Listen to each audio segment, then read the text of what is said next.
This particular game, we're focused on breast cancer. It's something very personal to us. It's very personal to a lot of other people. Just over the years, the foundation has given a little over $1.8 million in funding to the local hospitals, the research teams, and organizations that are working toward breast cancer prevention, research, technology, and early detection. In 2018, we provided a lead gift of $250,000 to Bon Secours for a new mobile mammography coach that hopefully y'all have all seen. It's an amazing vehicle. We rolled it out in 2020, and because of the 2022 Ladies Clinic, and then also the largest single donation that we've had, $150,000 donation from Jersey Mike's owner, and Peter Cancro, through their fundraising initiatives.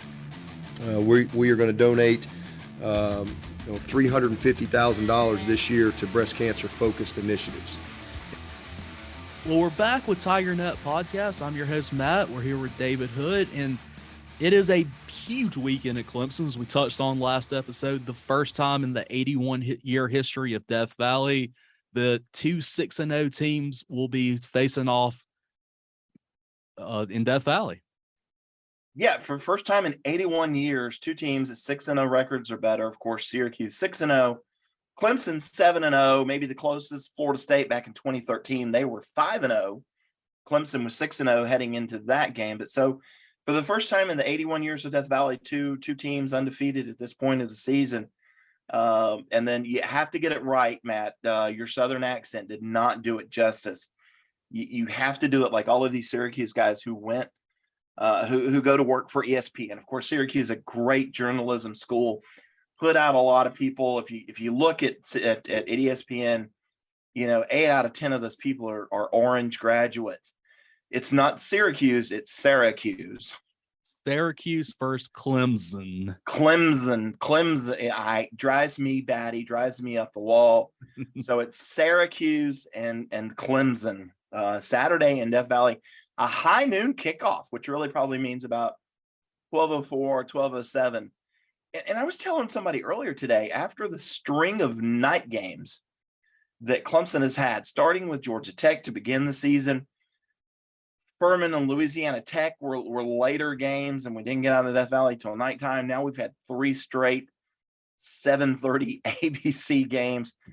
A lot of, I didn't sleep the night after Boston College, didn't sleep a lot this past weekend after Florida State. I am a happy camper that this is going to be a noon game in Death Valley. And as much as I like night games, as much as I love to see Death Valley pop, a bright, sunny fall day this time of year makes that orange just pop. And I love those sun-splashed fall afternoons in Death Valley. So Syracuse, Clemson. No, that'll be the last time I do that. Syracuse and Clemson high noon. Can't wait. Well, I think a lot of times when people complain about noon games, it's always really those September noon games where it's 100 degrees and it's, Clemson beating up on South Carolina State or Furman or someone like that. I went out for my walk at lunch. I like to take a little walk during my lunch break. It was chilly today. This is football weather, and it's going to be a great time. 12 o'clock Saturday. To me, and I think I'm going to have an article come a little bit later this week. I've been thinking about this all week long. Walking into Florida State Saturday, probably 82, 85 degrees, not a lot of humidity. It was nice. To me, still didn't feel like fall football. To me, this is the most wonderful time of the year. It really is. I go back to a game that Nikki and I went to back in 2013 up at Virginia, where we had parked, and it was just one of those perfect fall days. The leaves were colorful. A lot of leaves were on the ground. They crunch under your feet when you walk, a little bit of a breeze blowing, fraternities, sororities, parties going out on the lawns, tailgaters everywhere. People out in their sweatshirts, nobody's worrying about heat stroke. To me, this is when the meat of college football starts. I looked up at a little bit of that Michigan-Penn State game last weekend up in Ann Arbor. Absolutely gorgeous. Looked like it was about 52 degrees at kickoff. I can handle that. I'm a fat boy. I am built for that kind of weather. Up in Boston last week, leaves starting to change. Definitely 4 seasons in Boston. Great walk into the stadium, and it should be that way this Saturday. I think it's a high of 72, 74, something like that. Going to be a little bit chilly in the morning with the tailgates when everybody grabs their biscuits. But this is it. I mean, the leaves are just beginning to turn in Clemson right now, just in the beginning stages. And Clemson has been a little bit unusual this year. They have already played all of their conference road games. How crazy is that? They have one road game remaining. That's at Notre Dame. It's not a conference road game, but all of the conference road games are done, and Clemson now closes out the year. The best time of the year with 4 out of the final 5 games at home. And it's in that most wonderful time of the year when the leaves are starting to change. The weather's a little bit cooler. Nobody's going to die of heat stroke. And of course, now that I've said this, we're going to kick it off against South Carolina at high noon the weekend after Thanksgiving, and it's going to be 107 degrees. So I just know that's already coming because I've talked about it so much. Definitely wild that we're already done with conference road games. I mean, that's hard to believe. But yeah, awesome weather this weekend. It's also, I mean, it's probably my favorite weekend of the year too, because it's homecoming. I always say this, probably when I was little kid going up to Clemson games, probably the 2 things that got me hooked on Clemson more than anything were going up and see the homecoming floats and getting ice cream at the 55 Exchange. So if you have kids and you want to get them indoctrinated early, 55 Exchange and the homecoming floats will do that to them. But yeah, just such a great weekend. I had the pleasure of getting to work on those floats when I was a student at Clemson. So just really the perfect time. If you were going to show someone who'd never been to Clemson before a Clemson weekend, obviously, yeah, night game's going to be fun, and that might be, it might be the best atmosphere, but this really is the best time, I think, for just the university to get to show off. Yeah, and I think that I'm right on this, but I think that the Tigerama theme and the homecoming thing is Timeless Tiger Town, which will probably be a look at Clemson down through the years. Drove by there this morning. Floats are starting to take shape. It's always fun to me once kind of it all gets done to go out there on Friday or Friday evening and walk out on Bowman Field, and you see all of the floats and everything's done, and you take a lot of pictures. And for me, we did it last year, but my little one didn't really understand what was going on. But now we've got a 4-month-old. The little one, he's 21 months. He's ambulatory. He's running around. He'll enjoy that. And again, just supposed to be perfect weather. You can't beat Tigerama. If you've never been and want to go, I encourage people to go. And again, Timeless Tiger Town. So I'm really looking forward to it. And of course, we touched on it just a little bit in the Florida State review. But Dabo Swinney and I wrote a story about this Sunday night. Was talking about how with a tough Syracuse team coming to town, going to need the fans. And he said, get up early, tape your ankles, grab a biscuit, and get to Death Valley. So I think that's probably the game plan. I did get a kick. Somebody on our board posted and said, hey, coach, you get $10 million a year to get your ankles taped and grab a biscuit that early. I won't do it. And I thought, who hurt you? But a noon game in Death Valley, can't wait. I personally really enjoy the noon games. I mean, it's just night games, again, the atmosphere is fun, but I hate the waiting around all day. Noon game, it's get up and it's go time, and it's fun. You get up and you get that biscuit, and you might have a morning mimosa or something like that to kind of get going, and it's always a lot of fun. So I think it'll be a great weekend. I imagine we'll see an early showing crowd and a loud crowd. I would hope so. And again, after the recent string of night games and everything that's kind of gone on, I'm looking forward to the sun in the valley. And then, we haven't even got into the fact that, like Dabo said a little bit earlier today, Syracuse is 6-0 for a reason. Has their schedule been daunting? No, it hasn't. They haven't gone out. This will only be their second road game. Their other road game was at UConn, which is pretty much like playing the beloved Sisters of the Poor at times. So Syracuse, this is really their first true road test. While Clemson's road tests are mostly over.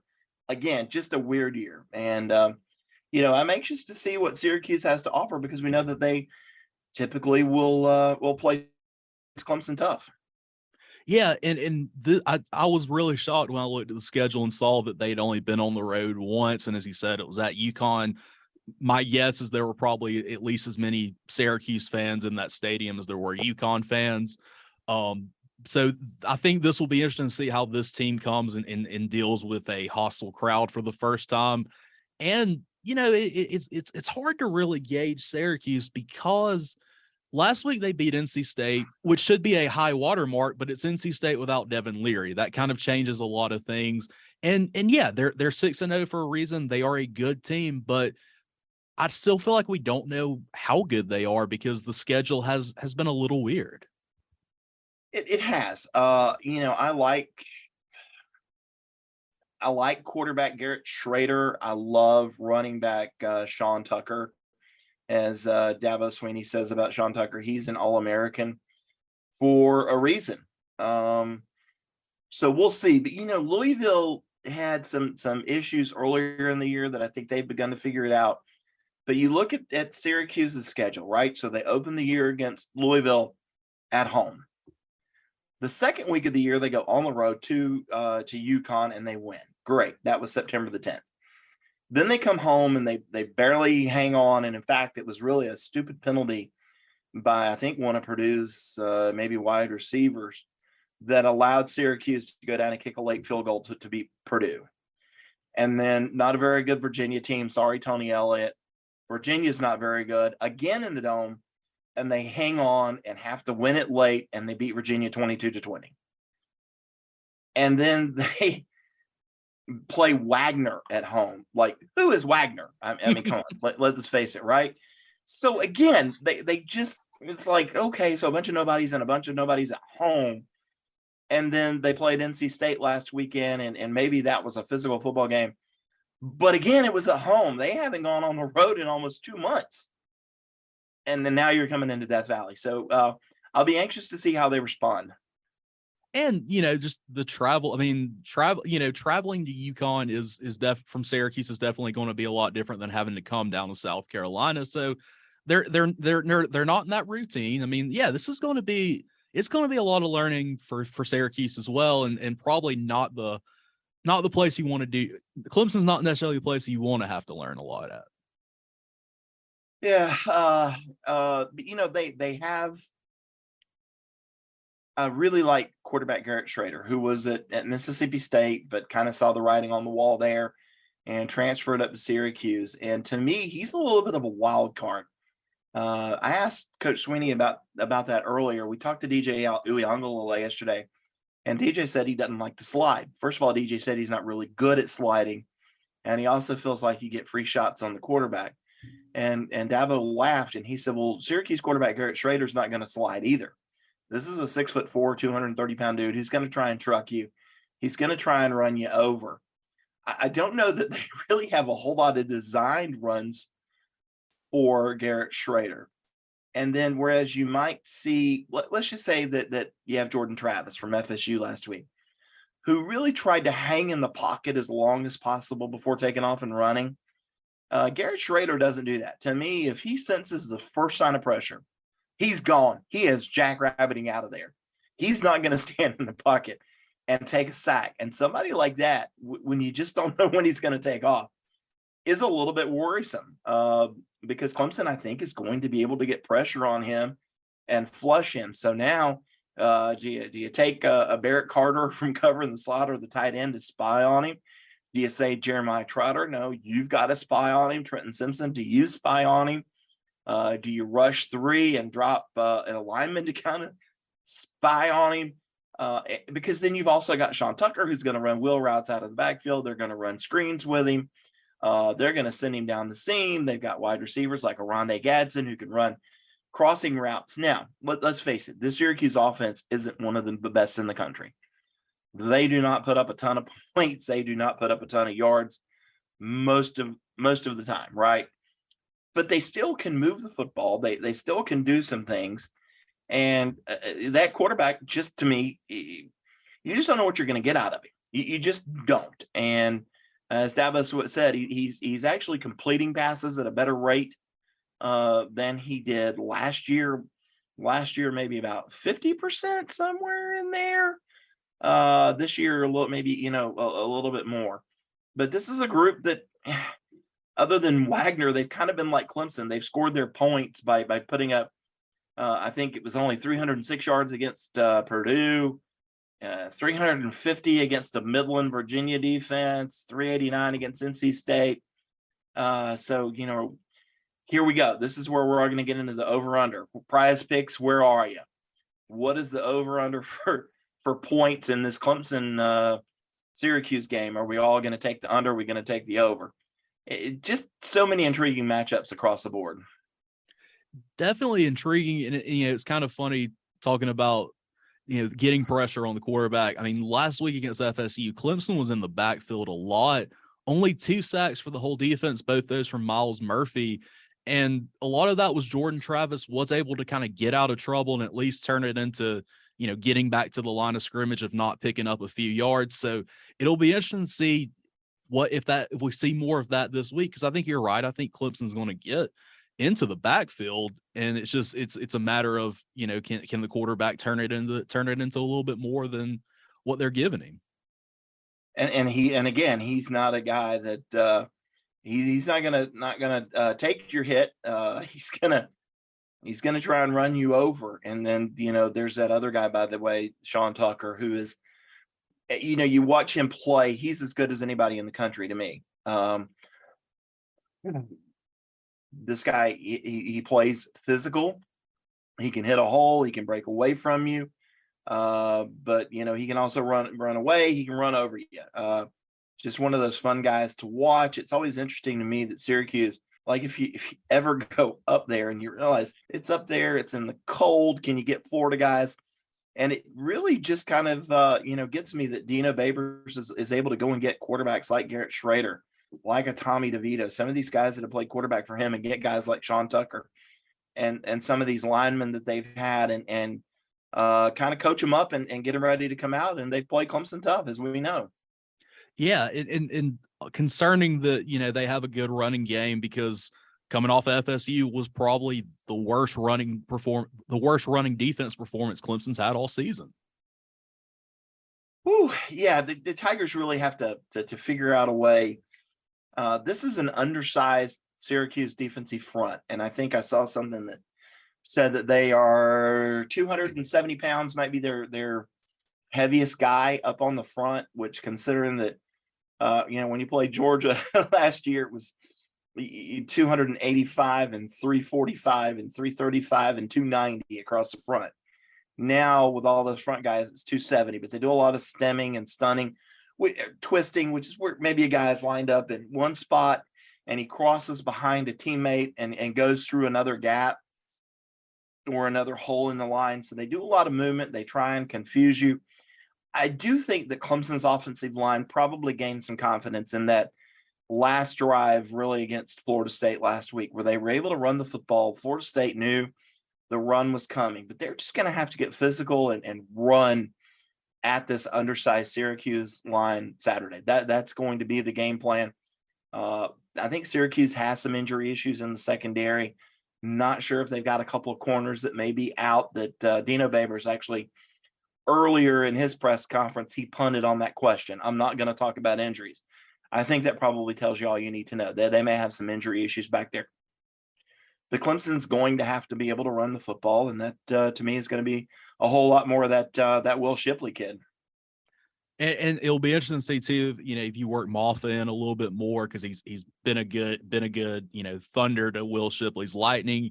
Where are we looking at Kobe Pace right now? Is he still a few weeks out?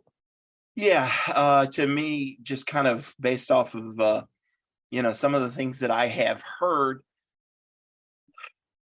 maybe after the Notre Dame game, maybe that Miami game, maybe South Carolina, you get him back, or it could be one of those things where if rehab is going well, but Clemson doesn't really need him, then they just hold him until the ACC championship game. So, it's one of those injuries you don't want to see him get hurt any worse than he is. You don't want him kind of coming back. Good injury news. Xavier Thomas was in a walking boot after the game Saturday. Maybe had some people concerned. Dabo said, no, he's good to go. Kind of likened it to a situation with CJ Spiller back when CJ, I think in 2009, had that turf toe injury that was kind of a recurring thing. And he said CJ would play on Saturday. He would be in a boot on Sunday, Monday, and Tuesday. Might come out and stretch a little bit on Wednesday, would practice on Thursday, play on Saturday, have 300 yards of all-purpose yards, and then be back in a boot on Sunday. And he kind of said with Xavier Thomas, that's the way he's going to be, but he's healing, and he's going to keep getting better. So the Tigers still healthy. Sheridan Jones is back. Doesn't look like anybody's going to be out this week.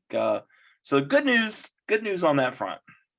Yeah, that's great to get everybody healthy, and you could definitely see against FSU having Sheridan Jones and having some of those guys in the defensive backfield helped a lot in that game. So definitely good when you've got a good Syracuse team like this coming, that you're all hands on deck, because this is the division championship. I mean, I know Clemson will still have to win other games to clinch the ACC Atlantic, but really you get out of this game and you got to feel good if you get a win that you're on the right track. Yeah, it's so funny that right when we started the podcast, somebody sent me a message and said, "Oh, this is an Orange Britches game, right?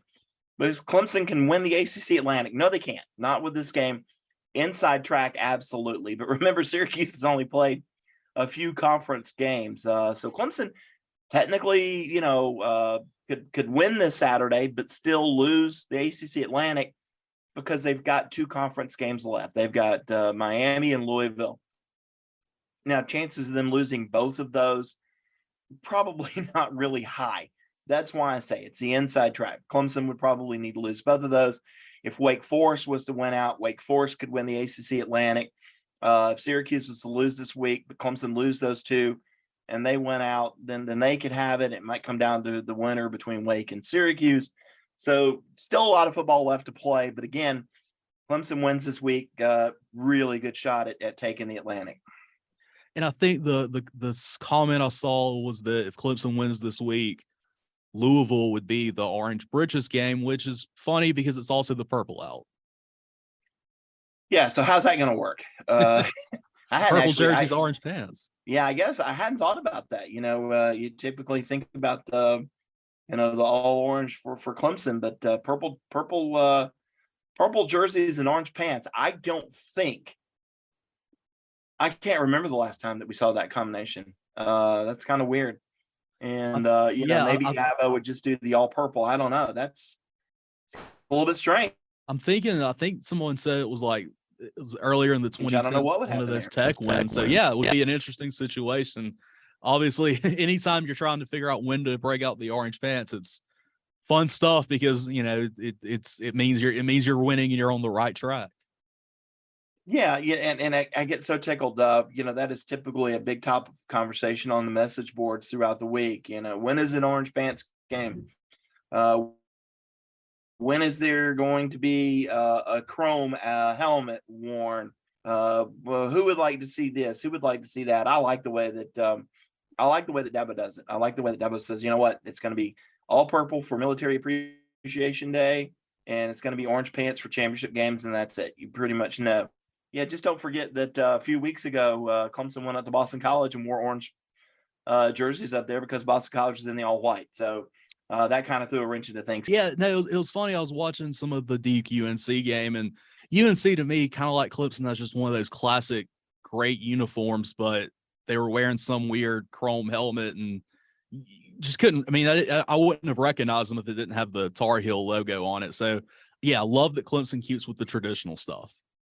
Oklahoma last week with those just awful uniforms. And, to me, man, Oklahoma is that kind of crimson or whatever color you want to call it with the white at home. And then they're wearing those just awful gray with crimson. And, maybe with, Oklahoma not playing really well and you want to get your kids involved and psyched up about a game, maybe you do something like that if you're Brent Venables, but Clemson hasn't had to do that. It's been nice just to be able to kind of to play in the business seats, as Dabo calls them, and absolutely. So we'll expect another business seat look this week, and it'll be interesting to see how much orange Syracuse brings out, because hey, they're also the orange. That's right. So we'll see Syracuse with those kind of white with the white jerseys with the blue pants, I guess, and they've got the orange and blue trim. I always do think a funny story I do have, and not to get into politics, but when I was a student at Clemson, President Biden, who was then the vice president, came to speak, and it was the week of the Clemson Syracuse game. He, of course, went to law school at Syracuse, and so in the speech, he goes, "Well, yeah, y'all are playing Syracuse on Saturday, and I'll be wearing orange," and it was just kind of, it was funny that I was kind of relieved that he didn't try to pander and say he was going to cheer for us, because I knew he was going to cheer for, but it was just, I always thought that was kind of funny. Like, yeah, they're both orange, and you can't tell the fans apart sometimes. Oh, you know what? I laugh because I say every time I go up to Syracuse that those are different looking fans. Nikki and I were watching the NFL game last night, and I said, it's kind of funny to me. Like, you can tell NFL fans a little bit different than college fans. College fans, they just look a certain way. NFL fans look a certain way. They all of the guys, no matter how old they are, they're wearing jerseys, they're wearing hats, they're wearing face paint. To me, Miami's a little bit different down there. They have more of a kind of a pro fan look, and so do Syracuse fans. Doesn't mean they're not great fans. I think they probably are, and I love them, and I love their passion. But I think it'll be interesting to see how many fans they bring down for this one. I tell the story too that Nikki's first chance to go up to Syracuse, she sat in the press box beside a former Syracuse head coach who dropped F-bombs the entire game. So that's fun. It just is it's just a different place than you're used to in the South. But a great tradition of football, some great players that have gone through up there. If you go into the press box, you can see all of the players that have come through that program, including the great Jim Brown. To me, the greatest that's ever lived. And as far as a running back, it's not even close. He just retired way too soon.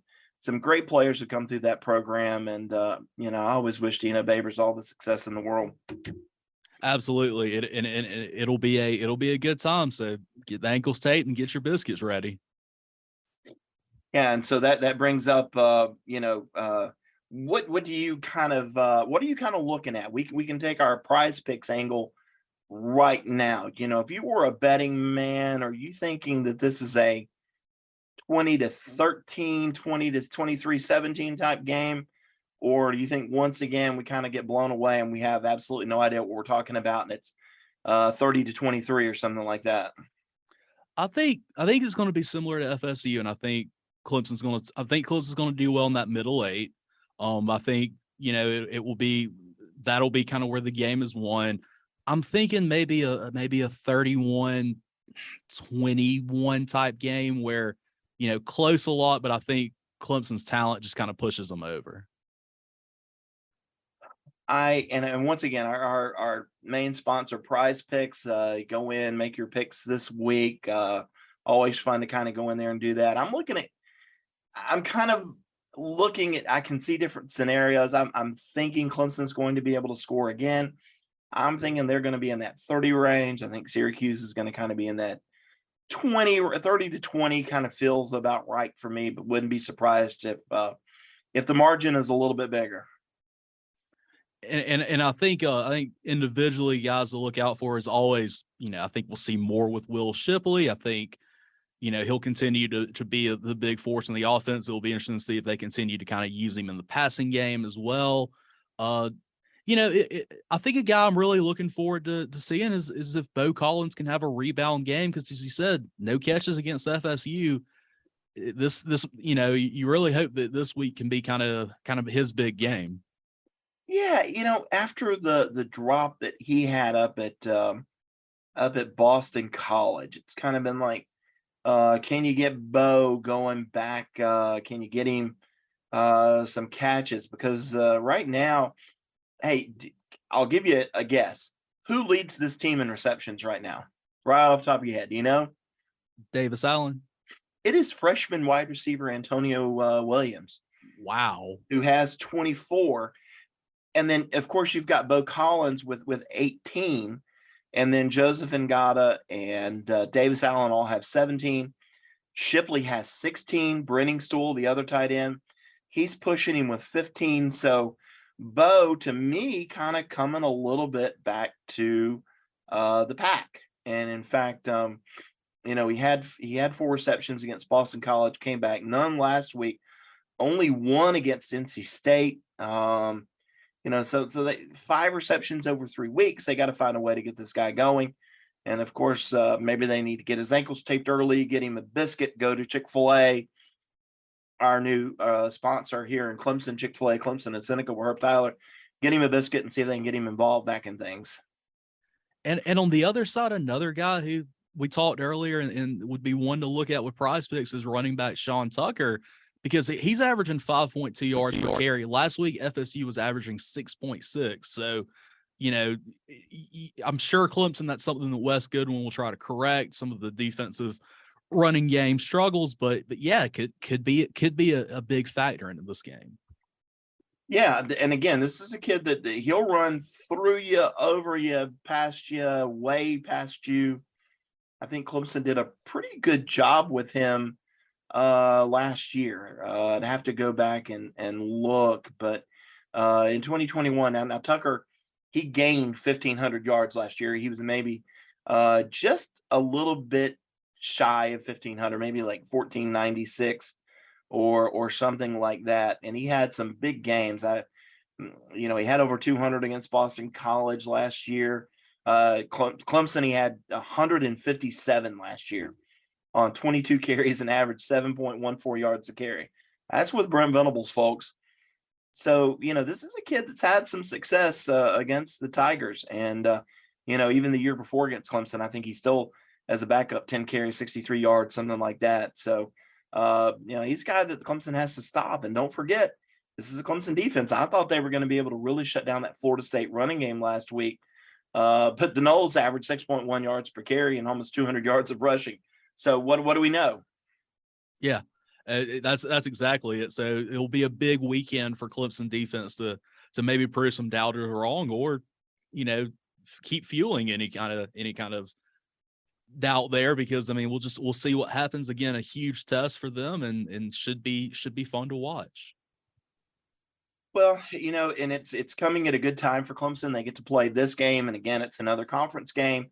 They are one of the few teams, as they get this late in the season, that have not had an open date. As I am told all the time, it's not a bye. This is not a tournament. They have not earned anything. This is merely the open date. And so then Clemson, which has had these injuries and some guys who are a little bit dinged up, bruised up, now you get that open date, and then you get a road game at Notre Dame.